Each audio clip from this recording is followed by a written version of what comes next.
Hello, everybody, and good morning. We're back with episode 6. This is going to be one of our recap episodes. We finished off the non-conference schedule, and we're going to go ahead and recap kind of what's been going on in the league and for our team. And following this, I'll have a second part of this video, which will be the first game of our conference season. So yeah, so let's go ahead and hop on in here. Ooh. As you see, North Carolina is destroying everybody. If you look down at our association leaders, they're good at everything. Except steals, which Northeastern is leading, and blocks, which Arizona surprisingly has 11 blocks per game. I looked at the roster. They only have like one player who's above 6'8", which is kind of interesting for that. Villanova's second on that.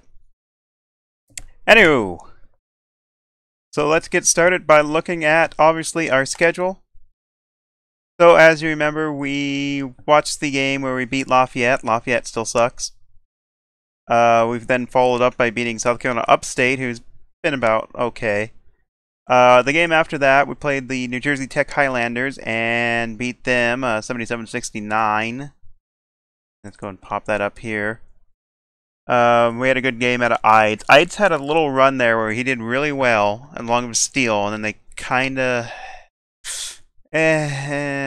fell off. That's really been the story so far of our out of conference run so far. Has been a lot of inconsistency. Oldaware would fall off, then come back. Ides would then play, and then he'd fall off and come back. Actually, he hasn't come back yet, but it's been inconsistent as hell. But as you can see, after the New Jersey Tech game, we ended up losing game to Navy. Got blown out by West Virginia, which there's no surprise. Navy's at least all right. Lost to Lehigh, just by 3 points. Then we lost a close game to Central Connecticut State. We beat Iona.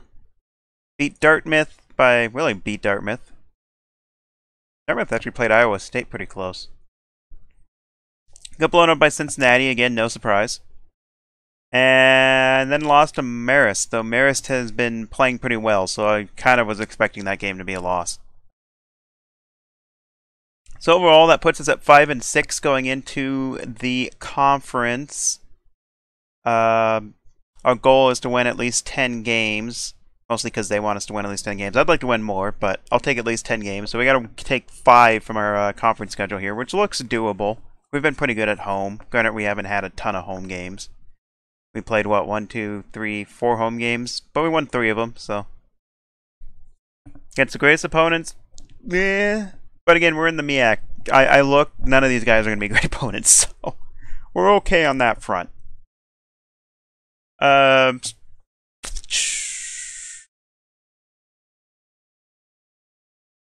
I'll pop up the Dartmouth game. I think we'll show you that.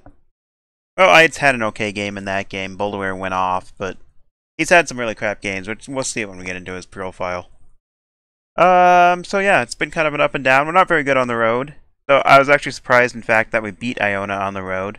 In general, in this game, I have a lot of issues playing on the road, so I think a lot of teams do. But, and especially early on, I definitely always have issues playing on the road because the team's really not that great, and then you put them in the road environment and they're really, really shit.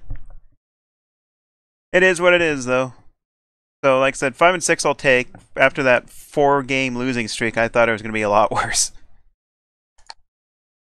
We'll pop over here to our roster and take a look at our stats. You can see, of course, over here our team leaders obviously leading the way in points is Boulder at 12.5. Our assist totals are horrendous right now. We're at 277 in the league in total, and Rollerson's leading the team with 2.7 assists per game. We're a good rebounding team, which we were kind of hoping to be, so I'm happy about that. And you see our opponent's rebounding is really low, so we're doing a great job of getting on the boards and keeping our opponents from getting on the boards. Boulder leads that front with his 7.6 rebounds per game.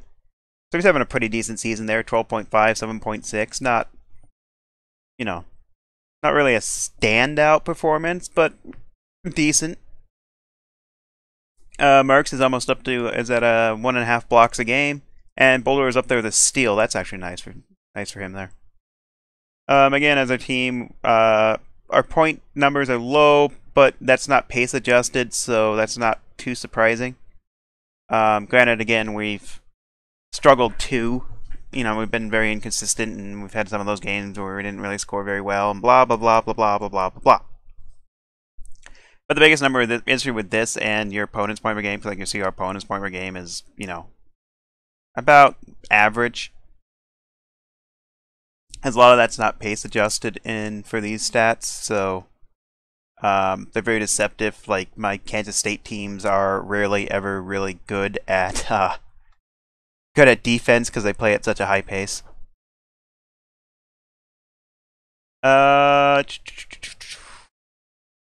Blocks are about average. We're very low on steals, and we're a little turnover prone, which seems to be a theme for lower schools. So, and we play in the MEAC, so I imagine that will probably stay the same for at least this year. Hopefully, we can start turning that around as we can bring in some better players. We don't force enough turnovers per game. Our opponents get quite a few steals, quite a few blocks.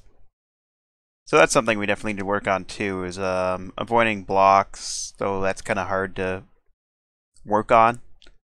Steals are definitely, our opponents getting a lot of steals is definitely an issue, and I think a lot of that's just, again, lower school, wow. Lower level school, our playmaking isn't as good, so we start throwing the ball, you know, make bad passes, and so on and so forth, and so on and so forth. Alright, I pulled it up. I'll finally actually talk about these stats. Where do we want to start? Well, we'll start with Boldaware, because he is leading the team in points. So he's averaging about 9 shots a game, making 5. About a 1-3 a game. He's not really doing very good on that front. He has getting to the line about 3 times a game. Well, really, that means about once a game, twice a game, but still, he's getting about 3 throws a game. He's doing pretty good at the line. He needs to get to the line more, but he's doing pretty good when he gets to the line. Rebound-wise, 7.6 total rebounds, almost 3 offensive a game. Defensive could be a lot better, only 5 there. 1.4 assists, 1.1 steals, 1 block, 1.8 turnovers for an assist-turnover ratio of 0.8, and 1.6 fouls. He's very good at not getting fouled. I'll give him that. That's good to see. So we're looking at, like I said, about 12 points. We're going to round down. So about 12 points, 7 rebounds, 1 assist, 1 steal, 1 block. I'll take it. That is a decent number. We'll go up to our next guy who was leading scorer for a while there. Jeff Ides, the freshman, or we call Boldaware's the senior power forward. Ides was one of our freshman small forwards. Him and Metcalf were 2 we were expecting to be big names for the future of the team. So Ides in his freshman year is needs to work on his shooting. Let's put it that way. He's also putting up about 9 shots. He's only making about 3.5. Field goal percentage is horrendous. It's 35%. He's doing pretty good from 3-point range, though.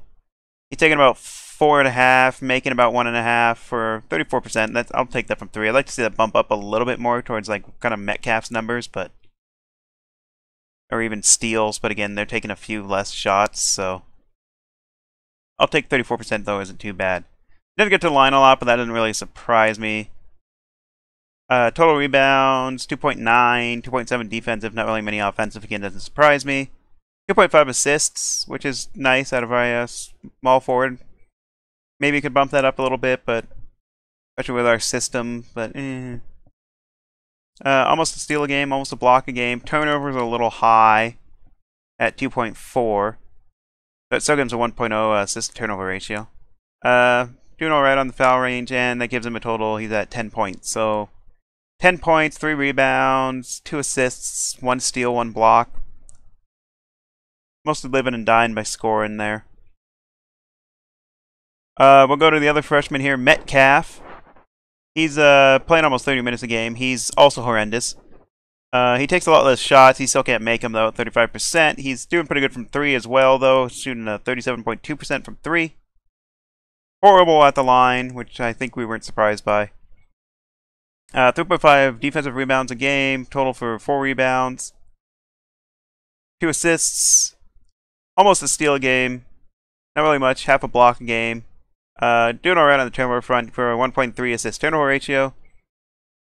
And he's got 5.8 points. So you're looking again, maybe, probably about 6 points, 4 rebounds, 2 assists. Very utility-esque. Utility-esque? Does that work? I think that works. Do you think that works? I don't care if you think that works. I'm kidding, I actually don't care. No, seems very utility-esque. Can't complain too much there.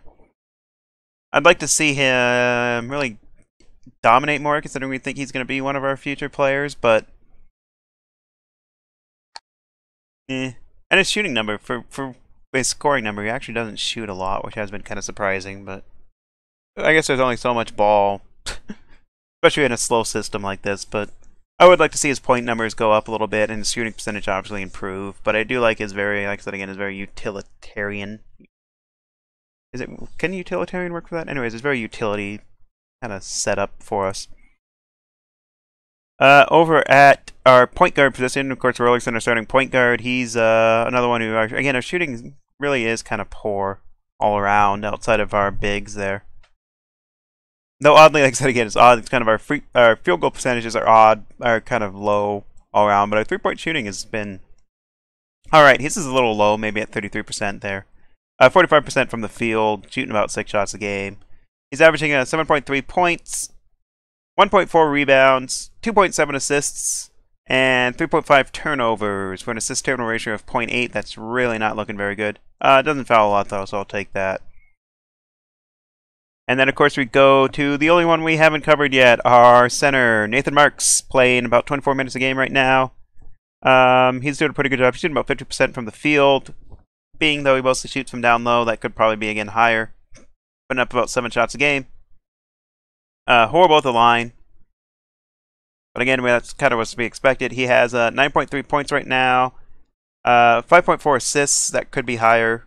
Or 5.4 rebounds, excuse me, that definitely should be higher. Almost 2 offensive rebounds a game, which is nice to see, though.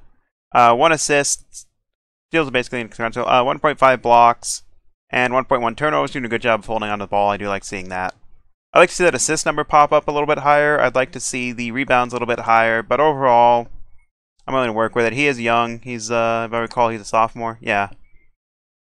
But for a 6'11 sophomore, especially considering the type of teams and leagues we play in, where that's generally going to be tall. One of the tallest players on the court. I'd like to see the block number pump up a little bit, and especially rebounds. Get a lot better at rebounds.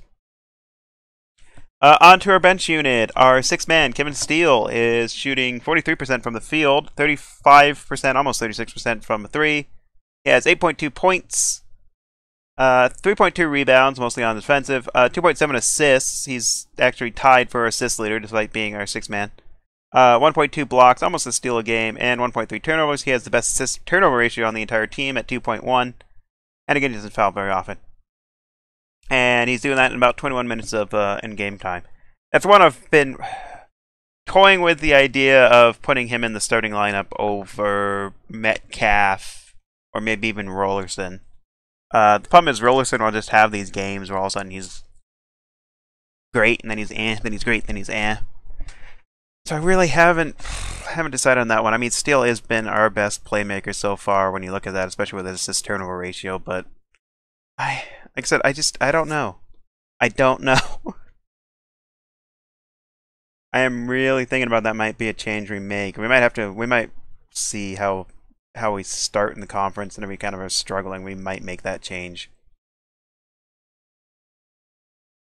Elsewhere on our bench unit, you have Murray with 6.5 points, 2.1 assists, 2.1 rebounds. He's shooting, doesn't really take a lot of threes. He's probably been one of our best guards from the field so far with a 47.4% shooting percentage. Turnovers are a little bit high. And the only really interesting other one from the bench has been Lofton's been playing very well, the backup center.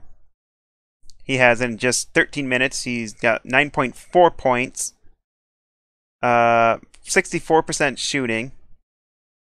He has 3.5 rebounds. His rebounds are low, though I suppose in his defense he only plays 13 minutes.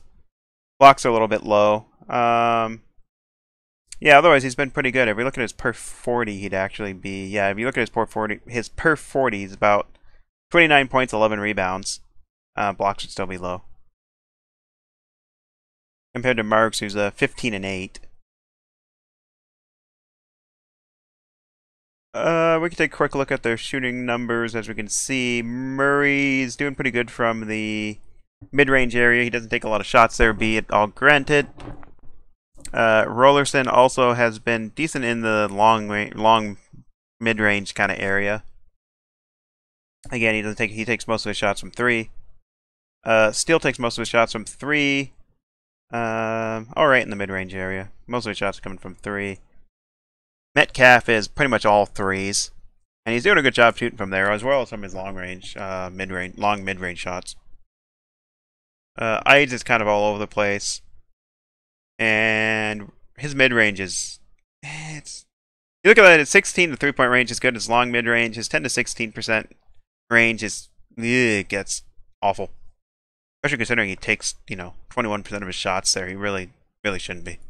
He's actually pretty good close to the basket. I may have him even look at playing a little bit more post there, because he's actually doing really well close to the basket, and his 3-point percentage are pretty good. On to our bigs. Boulder, as you can see, he does pop out a little bit, shoot 3s. I'm kind of talking to him to stop doing that as much, because his 3-point percentage is horrendous. But popping out and taking jumpers is pretty good for him, and of course he's been really good in front of the basket. And then we got Marks, who's been very efficient in front of the basket, and even from the 3 to 10-foot range, after that it kind of drops off on us. Lofton likewise, but Lofton primarily plays very close to the basket, so we don't have to worry too much about him. And you can kind of see that's because Lofton, again, is very much an inside scorer. Yeah, but I'm surprised for Boulder for his jump shooting. He's not as good as a 3-point shooter as I was kind of hoping he would be, but what can you do? Ides is surprisingly actually a pretty good 3-point shooter for his jump shot. You wouldn't really expect that. Let's go and take a look here. Let's go around the league. Maybe. So, we're around the league. Leading the way in the entire association right now in points per game is Quentin Reaver of the Mizzou Tigers, with his 31.3 points. Second is shooting guard Eddie Griffith. And we can actually take a look. Oh, double click on the name. Well, it isn't even working. Oh, I gotta double click over here, don't I? Yep. So Quentin Weaver, he's a 6'1", 174 sophomore playing for Mizzou Tigers with 31.3 points per game, and that's about all he does. Second in the league, Eddie Griffith for the North Carolina Tar Heels with 29 points a game. 29 points and 7.1 rebounds. That's actually a really good rebounding percentage for a shooting guard. I'll give him that. Almost 2 blocks, too. Wow. We have Stephen Bike at 28. Brad Mason of Mississippi State, surprisingly, 26. And the Kent State Golden Flashes have the 5th best scorer in the league right now with Courtney Taylor at 26.3. We go to rebounds. The leading rebounder is Matt King, center for the Utah Utes. He is a 6'9", 244 junior from Miller, South Dakota, averaging 19.4 points and 12.5 rebounds, as well as almost 3 blocks a game. Killing it out there. Second's Brad Mason, the 26.5 point scorer there, the power forward, 6'6", from Bassfield, Mississippi. He's a sophomore. 26.5 points per game, 12.5 rebounds, 1.8 steals, 1.4 blocks, 1.5 assists. Once again, we have another Tar Heel player at their leading rebounder with 12.3, 7.2 points per game, 12.3 rebounds, almost 2 blocks a game for the 6'7", 196. He's really lightweight. Sophomore power forward. And then rounding it off, you have Marquise Thompson from the Pitt Panthers at 12.1 and Reggie Tackett of the Houston Cougars at 11.9. What do we want to look at next? Let's look at assist leader. I know it tells us down here, but we're going to take a look over here. Our assist leaders in the league. Torres Gunder, the point guard from North Carolina with 9.8. Averaging 11.9 points a game, 9.8 assists, 5.4 rebounds, 1.1 steals, and almost a block a game. There's some nice utility stats on that one. He's the 6'4 senior point guard from Windsor, Vermont. Second, you have Murray Watson playing point forward there. The small forward from playing for Duke with 8.1. I actually like seeing that. I like seeing you can actually have a point forward. That's really, really cool. Well, of course, that's part of the reason too. He's not really a small forward. So maybe you can't have a point forward. You just have to have a really undersized small forward. That makes no sense. Anyway, kid, 6'3", 208. He's a senior, 8.1 points per game, 8.1 assists, almost 7 rebounds a game, 2 steals, and 2 blocks. Real utility there.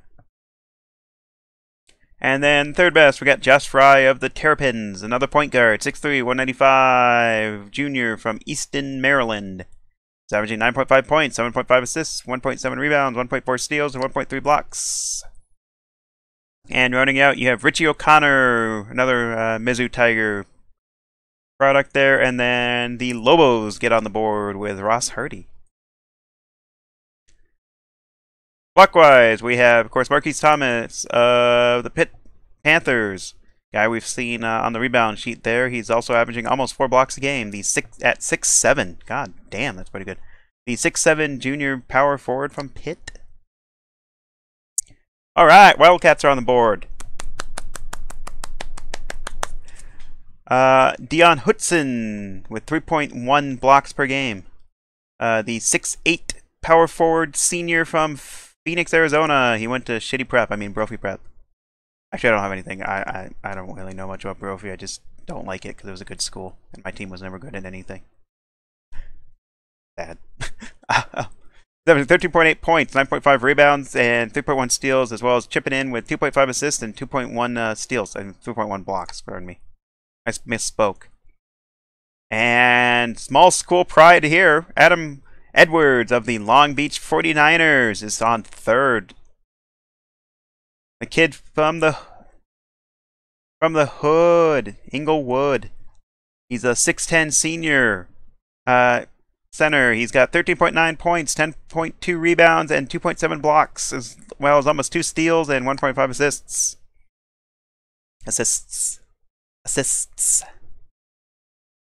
And then, of course, rounding it out, we got Matt King again for Utah, and Donnie Williams of the Demon Deacons. He's a demon on the boards. Hey! Steals-wise, you have the Northeastern Huskies on there, leading the way in steals, with Devin Minor.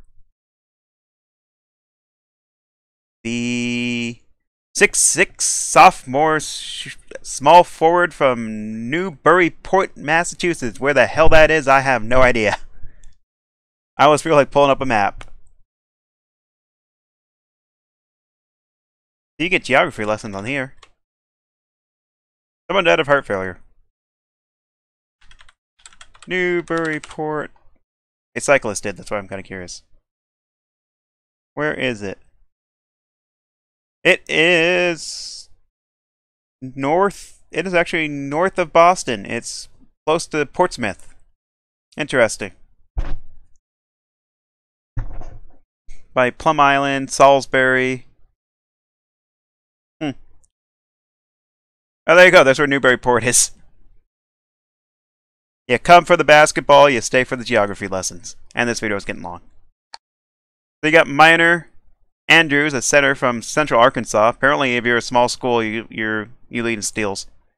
Portland State with Gene Hampton, shooting small forward. God damn, I'm going to stop saying shooting forward someday. Gary Kohler, small forward from Belmont. And Quentin Ashbury of the James Madison Dukes. For funsies, we're just going to look at who leads in double-doubles. Flannery and Thomas both have 11 and have 12 and 11. Anyone triple doubles? No triple doubles so far.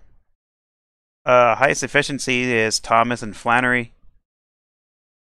And 3-point percentage is The St. Francis Red Flash Heaven Arden leads in 3-point percentage. Of course, that's not very useful to me, but out of curiosity's sake.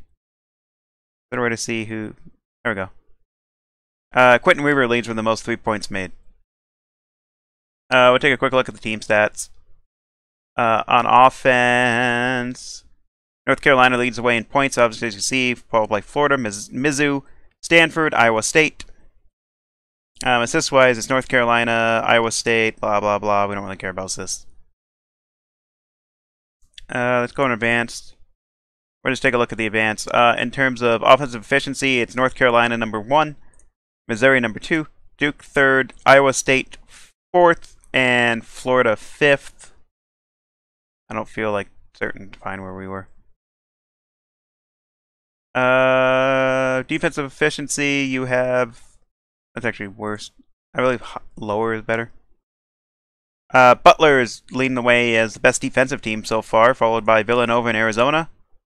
McNeese State, number 4. As well as Grand Canyon. Wow. Some small school pride there. 4th and 5th best defensive teams. Damn. Alright, so we've kind of taken a little stat look. Let me pull up I actually did write down what I'm going to look at. So we're going to take a look at the conference. And here we go, going into the conference play. We'll take a look at kind of how everyone's been doing. Norfolk State sucks. They're 1-10 so far, so I don't think we have to worry about them too much. Cubbon State's leading the way for the conference right now with a 134 RPI. 7-4. They're actually 7-3. They just lost their last out-of-conference game there. And they're doing pretty good. Home they're obviously doing well. Road they've done pretty well. Next best teams are Florida A&M Rattlers. Of course, their RPI is very low. Best on RPI is actually, correct myself, it's actually moved up now. Savannah Tigers went up to 126. They've actually pipped the Eagles. The Eagles were originally better. They're 6-5. Stronger on the road, but they're pretty good at home. And anyone really else interesting? Not really. Morgan State's at 169. Not a lot of home games, so it's hard to tell how well they'll be. They're at 5-6 right now. And then, of course, we are the next best at 187 with our 5-6 record. Poor on the road, good at home. And let me go through here. I forget now who were the teams that were expected to be really good. I mean, we have a conference preview thing, but this is the funner way of doing it. Yeah, so Hampton has to go to win the conference tournament. They're not looking too good to get that way. And they're expected to actually... They're the ones who really have low expectations. Of course, they're new. That's part of their... And South Carolina State was the other one who wanted to win the conference tournament. Again, that's also not looking very good for them. Let me see. I think we do have a conference preview. So our season preview for the Mid-Eastern Athletic Conference. We're expected is Coppin Eagles. Finish 1, the North Carolina Central Eagles. As we go as we go Eagle crazy in the MEAC. Are expected to be 2. Hornets of Delaware State. Yay! Expected to be 3rd. And South Carolina State Bulldogs 4th. And MD Eastern Shore Hawks, our team we're going to be playing to open the season, conference season, is expected to be in 5th. Rounding out the bottom is expected to be the Bethune-Cookman Wildcats, the Howard Bison, and the Norfolk State Spartans. No, I can't speak. Finally, we'll finish with a quick little look at recruiting, because I've gone way too goddamn long. This was meant to be a shorter video. Oops. Not a whole lot on the recruiting front. I haven't done a whole lot. We've gotten some more players interested in us. Everyone except Betts. Betts still hates us. I can't get to him yet, but everyone else has finally worn down to at least listening to us. Oops, didn't mean to do that. Sorry, Betts. Gun's up to high interest in us, though he still doesn't have us on the top 10. Bastard. But he's the one of course my targets guy. So I've given him the goddamn offer. Of course, he's one of my targets. We're still interested in Runyon, just because I like that idea of us converting him to a 6'11" shooting. God damn it! Someday I'm going to say this right. 6'11" small forward. I am doing terrible today on that one. Broadneck's a phone out on as much, just because I don't really like that he's just an average rebounder and blocker with his size. Footsy, the kid from Delaware, I kind of do like for his, well, because he's decent. I'd say his defense. He's pretty average, but he does have he's a scorer. He's pretty decent across the board otherwise. And he's from Delaware. He's a Delaware kid. He's got a decent size to him. We finally got Anderson interested in us. He's one I'm really leaning towards because I like his 3-and-D potential there. And I believe Jackson's the only other one because, again, he's another Delaware kid. The 6'9" setter. He can rebound. And he can shoot. He doesn't like to shoot, but he can shoot. And he has good playmaking ability. Well, you know, average playmaking ability for a center. So that's kind of rounding out my targets right now. I've been doing some scouting of the Atlantic East, some of the lower ranked guys in the Atlantic East. I just haven't really added anyone to the list yet. We're going to just bide our time till we reach the 26th when when the SAT scores come out. And then we'll really start paring down things and seeing how it goes. Oh, I forgot to mention that, though. I do have up on here. Larry Seal signed his LOI, so he's guaranteed to come in now. And get rid of that. So he verbaled, and then we're going to actually get Larry Seal. So that's going to be that's our first confirmed signing of the year. The 6'10", I remember that. Yeah, so there's our Larry Seals, our 6'10", 247 center from Wilmington, Delaware. He is a average passer for a center. Above average rebounder, above average shot blocker. Good at scoring inside and outside. Can't shoot 3 throws worth a damn, but neither can the rest of our team, so he'll fit it right in. Average athleticism, average player overall. Doesn't like to shoot a lot, but I'm fine with that. I can live with it. I'd like a more scoring-oriented center and power forward, just considering that's the way we want to go, is scoring-oriented big guys, but baby steps, you know. You can't always, early on, you just kind of got to take what you can get. So, essentially we've gone long as hell. I'm going to go ahead and end it there. Again, we'll pick it back up here for episode 6B, which will be the game against Maryland Eastern Shore. So go ahead and come back and watch that if you're interested in the game threads. If you're not, just kind of skip your way through it and come back when we'll do another video after that. What we'll probably end up doing is we'll see how we start in the conference, and if we have a big game in February, we'll probably cover it here, or maybe even late January. Like that at Coppin State game could be one. That South Carolina State. But anyways, if we have a fairly major game somewhere in there, we'll check it out. We'll play it. But otherwise, if we're kind of struggling in the conference, or we just don't really have, you know, a big game against some of our rivals, or someone who might, you know, we might be challenging for the title, blah blah blah, we'll just come back at conference tournament time and recap again.